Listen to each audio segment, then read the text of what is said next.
तो फिल्म की शुरुआत में हम एक आदमी जिम और उसकी वाइफ के पोस्टर्स देखते हैं, जिससे हमें ये पता चलता है कि वो दोनों बहुत ही अच्छा बिजनेस किया करते थे। ये कह लें कि वो अपने कारोबार की वजह से बहुत ज्यादा मशहूर भी थे। जिम जो कि अपने क्लाइंट के साथ बिजी होता है, तभी उसे उसकी वाइफ की कॉल आती है, जो आज रात जिम को जल्दी घर आने का कह रही थी, क्योंकि आज उनकी शादी की सालगिरह थी। मगर काम के चक्करों में जिम भूल जाता है और लेट हो गया था। उसकी वाइफ घर पर उसका इंतजार कर रही थी और बहुत ज्यादा गुस्से में भी थी। जिम जब घर आता है तो अपनी वाइफ के लिए प्यारा सा टेडी लेकर आया था, लेकिन उसकी नाराजगी अब भी खत्म नहीं हुई थी। वो जिम से कहती है कि तुम हमेशा ऐसे ही करते हो, आजकल तुम अपने बच्चों को भी सही तरह से टाइम नहीं दे रहे, सब कुछ काम ही नहीं होता। जिम, उनके 2 बच्चे थे। जिम सब बातें सुनकर कहता है ठीक है, इसमें फिक्र की क्या बात है, कल हम सब मिलकर छुट्टियों पर चलते हैं, खूब सारी मस्ती करेंगे, हल्ला गुल्ला बहुत कुछ। ये बात सुनकर जिम की वाइफ खुश हो जाती है। अब जिम ये सब बताने अपने बेटे को जाता है कि वो कल घूमने जा रही है, तो वो देखता है उसका बेटा चिल्लाता हुआ कमरे से बाहर आ रहा था। दरअसल जिम के बेटे को मकड़ियों से बहुत डर लगा करता था। जिम अपने बेटे के कमरे में जाकर उस मकड़ी को मारने का कहता है और साथ ही अपने बेटे से ये भी कहता है, बेटे तुम बड़े हो गए हो, तुम्हें अब अपने डर का सामना करना चाहिए। तभी पीछे से जिम की बेटी आकर उस मकड़ी को मार देती है और साथ ही अपने भाई को बहुत चिढ़ाती है कि तुम कितने डरपोक हो ना। उधर ही जिम की वाइफ के पास एक आदमी की कॉल आई थी, जो उसे अपना मेंशन बेचना चाहता था, जो कि एक बहुत बड़ा महल था। जैसे कि हमें पता है कि जिम और उसकी वाइफ का बहुत बड़ा बिजनेस था। वो आदमी जिम की वाइफ से ये कह रहा था कि कल आकर वो उसका मेंशन देख जाए, मगर जिम की वाइफ उसे मना कर देती है, ये कहकर कि कल वो अपनी फैमिली के साथ छुट्टियों पर जाने वाली है। तभी जिम आकर अपनी वाइफ को रोकता है और कहता है कि ऐसा मत कहो, क्योंकि मेंशन एक बहुत अच्छी जगह पर था, जिसे बेचकर इन्हें बाद में बहुत सारे पैसे मिलने वाले थे। जिम अपनी वाइफ से कहता है, देखो कल हम जाते हुए मेंशन को देखते चलेंगे, इस तरह आराम से हमारे 2 काम हो जाएंगे। अगली सुबह जिम है तो वापस जाने लगते हैं, लेकिन अचानक से उस मेंशन का गेट खुद ब खुद खुल गया था, जो देखकर जिम और उसकी वाइफ को थोड़ा अजीब लगा था, मगर वो इस बात की परवाह ना करते हुए अंदर चले जाते हैं। जिम को मेंशन के अंदर एक कब्रिस्तान दिखाई देता है, जिसे देखकर सभी डर गए थे। तभी अचानक से वहाँ पर तेज बारिश होने लगी थी। बारिश होने की वजह से सब लोग मेंशन के गेट के पास आकर खड़े हो गए। जिम जब मेंशन के गेट को बजाता है तो गेट खुद ब खुद खुल गया था। अंदर आकर जिम और उसकी वाइफ को मेंशन बहुत अच्छा लग रहा था, वहीं पर उनके बच्चों को वो बिल्कुल अच्छा नहीं लगता। तभी सामने से एक नौकर आता है, जिसका नाम रेम्सले था। उससे जिम जब हाथ मिलाने की कोशिश करता है तो वो कहता है, मेंशन के मालिक आपका खाने पर इंतजार कर रहे हैं। पर जिम की वाइफ उसे मना कर देती है, ये कहकर कि हमें कहीं और जाना है। लेकिन जिम अपनी वाइफ को रोकता है और कहता है, कोई बात नहीं, हम थोड़ा लेट चले जाएंगे। अब ये सभी खाने के टेबल पर जाते हैं, जिसको बहुत ही खूबसूरत तरीके से सजाया गया था। वहाँ पर इस मेंशन का मालिक भी था, जिसका नाम ग्रेसी होता है। वो भी जिम से कोई बात नहीं करता, उसका ध्यान सिर्फ जिम की वाइफ पर था। कराते हैं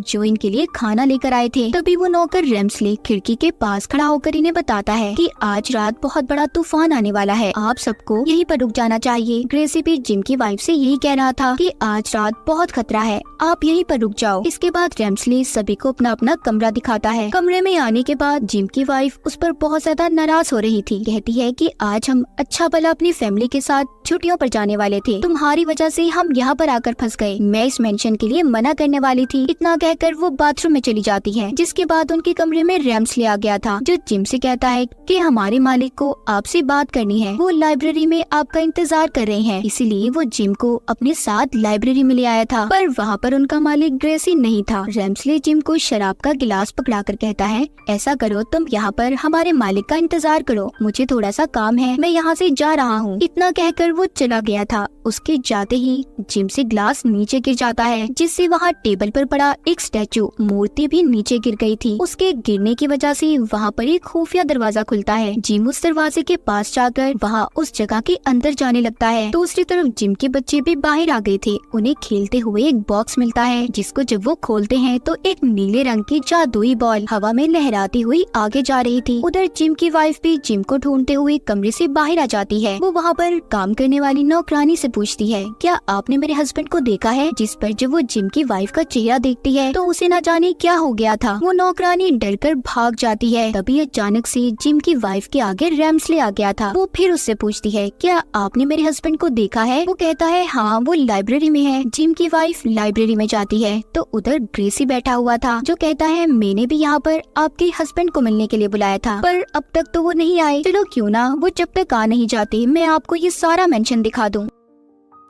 जिम की वाइफ ग्रेसी को मना नहीं कर पाती और उसके साथ मेंशन घूमने चली जाती है, जहाँ पर बातों ही बातों में जिम की वाइफ ग्रेसी से पूछती है कि ये घर इतना खाली क्यों है। वो कहता है कि ये जब से खाली है जब से मेरी मंगेतर ने अपनी जान दी थी। मैं उससे बहुत प्यार करता था, हम दोनों की शादी होने वाली थी और उसने शादी वाले दिन अपनी जान ले ली। इतना बताकर वो जिम की वाइफ को अपने साथ डांस करने का कहता है, मगर जिम की वाइफ उसे मना कर देती है। तभी उसके चारों तरफ भूत आ गए थे जो डांस करते हैं। जिम की वाइफ बहुत डर जाती है। ग्रेसी कहता है, क्या तुम्हें अब भी कुछ याद नहीं है? ग्रेसी बार बार जिम की वाइफ को अपनी मंगेतर का नाम लेकर बुला रहा था और ऐसा क्यों था ये हमें कहानी में आगे जाकर पता चलेगा। मगर जिम की वाइफ को कुछ भी समझ नहीं आ रही थी, इसीलिए वो हाथ छुड़ाकर डर कर वहाँ से भाग जाती है। उधर जिम जो कि खुफिया दरवाजे के अंदर था, वहाँ पर चारों तरफ अंधेरा होता है। वो अब अपनी जेब से माचिस निकालकर वहाँ पर पड़ी मोमबत्तियों को जलाकर यहाँ वहाँ देखने लगता है। वहाँ पर जितने भी स्टैचू मूर्तियाँ थी सभी जिम को घूर रही थी, मगर जिम का ध्यान उनकी तरफ नहीं जाता। तभी उसे वहाँ पर एक लेडी की आवाज सुनाई देती है। जिम उस आवाज का पीछा करता एक दरवाजे तक पहुँच गया था। वहाँ अंदर जाने पर उसकी मुलाकात एक जादूगरनी से होती है जिसको क्रिस्टल बॉल में कैद किया हुआ था। वो जिम को हवा में उड़ा देती है। जिम बहुत ज्यादा डर गया था और वहाँ से भाग जाता है। दूसरी तरफ जिम के बच्चे उस जादुई बॉल का पीछा करते स्टोर रूम तक आ जाते हैं। वहाँ पर वो एक बहुत बड़ी तस्वीर को देखते हैं जो कि ग्रेसी की मंगेतर की थी। वो बिल्कुल उनकी मॉम जैसी थी, यानी कि जिम की वाइफ बिल्कुल ग्रेसी के मंगेतर की तरह लगती थी। तभी ग्रेसी ने भी उसे कहा था, क्या तुम्हें कुछ याद आया? अब वहीं पर मेंशन के नौकर आते हैं जो जिम के बच्चों को कुकीज देकर यहाँ से जाने का कहते हैं। अब जिम के बच्चे नौकरों से उस लेडी के बारे में पूछते हैं जिसकी इन्होंने तस्वीर देखी थी, यानी कि ग्रेसी के मंगेतर की। तभी वहाँ पर रेम्सले आ जाता है। नौकर उससे डरकर दोनों बच्चों को छुपा देते हैं। जब रेम्सले जिम के बच्चों के बारे में पूछता है तो वो नौकर झूठ बोल देते हैं कि उन्होंने उन्हें नहीं देखा। इधर जिम भी भागता हुआ अपने बच्चों तक पहुँच गया था। उसके बच्चे उसे भी वो तस्वीर दिखाते हैं। जिम सोचता है ये तो बिल्कुल उसकी वाइफ जैसी है।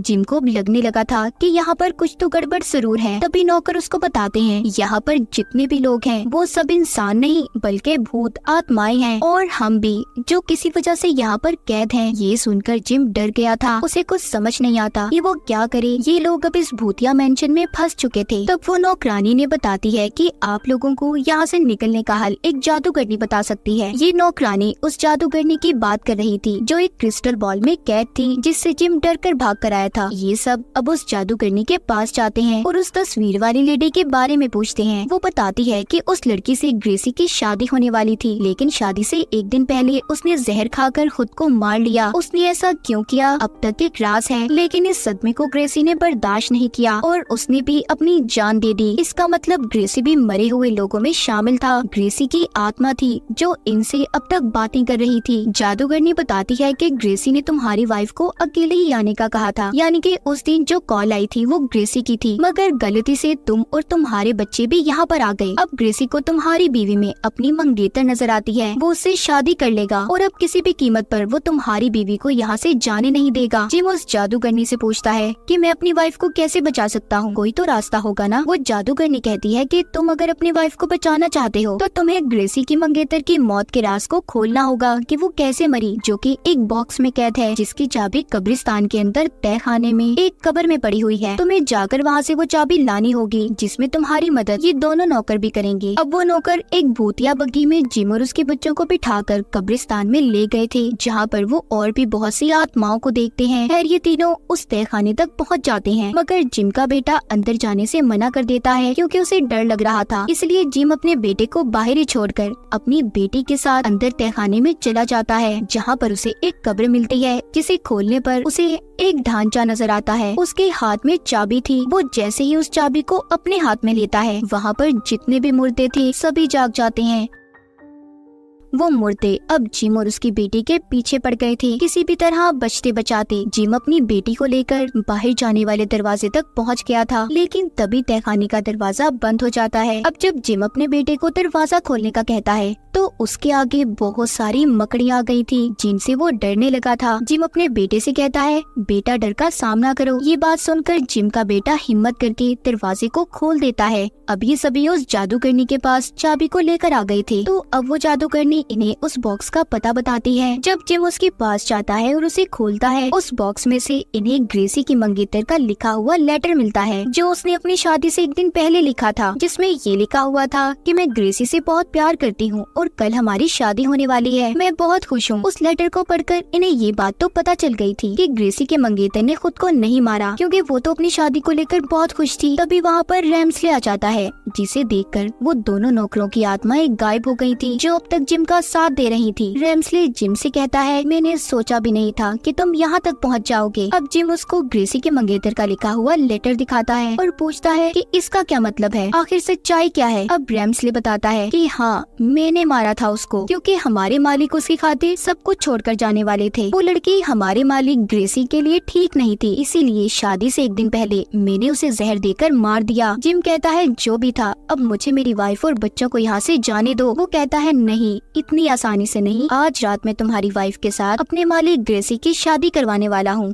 जिसके बाद ग्रेसी तुम्हारी बीवी को मारकर उसकी आत्मा को अपने साथ ले जाएगा। ये सब सुनकर जिम गुस्से में रेम्सले को मुक्का मारता है, मगर वो तो आत्मा थी इसलिए गायब हो गई थी। जिसके बाद जिम के बच्चों को उसने एक संदूक में बंद कर दिया था और जिम को गर्दन से पकड़कर मेंशन से बाहर फेंक देता है। तभी दूसरी तरफ जिम की वाइफ अपने बच्चों और जिम को ढूंढते हुए कमरे में आ गई थी जहाँ पर रेम्सले पहले से मौजूद था। वो जिम की वाइफ को जादू के जरिए उसके बच्चों को दिखाता है। कहता है कि अगर तुमने आज रात ग्रेसी से शादी नहीं की तो तुम्हारे बच्चे बहुत बड़ी मुसीबत में आ सकते हैं। जिम की वाइफ के पास कोई और रास्ता नहीं था, इसीलिए अपने बच्चों की जान बचाने के लिए वो शादी करने के लिए मान जाती है। बाहर जिम मेंशन में अंदर आने की कोशिश कर रहा था, मगर नहीं आ पाता। उसने हर कोशिश कर ली थी, लेकिन रेम्सले के जादू से हर दरवाजा बंद था। जिम बैठकर रोने लगता है और पछताता है कि काश वो यहाँ पर अपने बीवी बच्चों को लेकर कभी न आया होता। तब उसके पास क्रिस्टल बॉल में बंद जादूगरनी आती है जो उसका हौसला बढ़ाते हुए कहती है, तुम्हें अपने बीवी बच्चों को बचाना होगा। उसकी बात सुनकर जिम हिम्मत करके अपनी गाड़ी में बैठता है और मेंशन को तोड़कर अंदर आ गया था। अंदर आकर सबसे पहले वो रेम्सले के आदमियों यानी के भूतों का मुकाबला करता है, फिर अपने बच्चों को बचाता है। उधर दूसरी तरफ रेम्सले ग्रेसी और जिम की वाइफ की शादी करवा रहा था। तभी जिम अपने बच्चों को लेकर वहाँ पर पहुँच जाता है, जिन्हें देखकर जिम की वाइफ बहुत खुश होती है और भागकर वो जिम के गले लग गई थी। इस बात पर ग्रेसी को बहुत गुस्सा आता है। वो एक तलवार से जिम पर हमला करने वाला था। तभी जिम वहाँ पर ग्रेसी को उसके मंगेतर का लिखा हुआ लेटर दिखाता है और बोलता है कि तुम्हारी मंगेतर ने खुद अपनी जान नहीं ली थी, बल्कि उसे तो इस तुम्हारे खास नौकर ने मारा था, रेम्सले ने। ये बात सुनकर ग्रेसी हैरान हो गया था। अब इन सब बातों के बारे में वो रेम्सले से पूछता है तो वो कहता है कि अगर उस वक्त आप मेरी बात मान लेते तो मैं उसे ना मारता। मैंने कहा भी था वो लड़की आपके लायक नहीं है, मगर अब बहुत हुआ, मैं यहाँ पर सबको मार दूंगा। इतना कहकर रेम्सले ने सभी बुरी आत्माओं को वहाँ पर बुला लिया था। और तभी अचानक एक बहुत बड़ा आग का गोला रेम्सले की तरफ आकर उसे पकड़कर हेल दोज़ख में ले जाने लगता है, मगर रेम्सले जाते हुए जिम को भी पकड़कर अपने साथ लेके आया था। जिम भी भड़कती हुई आग में गिरने वाला था, लेकिन ग्रेसी उसे बचा लेता है। पर जैसे ही जिम बचकर बाहर आता है, उसकी वाइफ बेहोश हो गई थी। तब वो नीले रंग की जादुई बॉल जिम की वाइफ के अंदर चली जाती है। यहाँ पर हमें पता चलता है कि वो नीले रंग की जादुई बॉल कोई और नहीं बल्कि ग्रेसी की मंगेतर की आत्मा थी, जिसको रेम्सले ने अब तक कैद किया हुआ था। और जिम के बच्चों के आजाद करने के बाद वो ही थी जो अब तक इनकी मदद कर रही थी। अब जैसे ही ग्रेसी के मंगेतर की आत्मा जिम की वाइफ के अंदर जाती है तो वो हवा में उड़ने लगी थी और फिर वो सबके सामने आती है। फिर उसने ग्रेसी को भी अपने प्यार के बारे में बताया कि वो उससे बहुत प्यार करती थी और कभी भी उसे छोड़कर नहीं जाना चाहती थी, लेकिन रेम्सले ने उसे मारकर उन दोनों को अलग कर दिया। और इन सब का शुक्रिया करती है कि जिम और उसके बच्चों की वजह से उसका सच सामने आया था,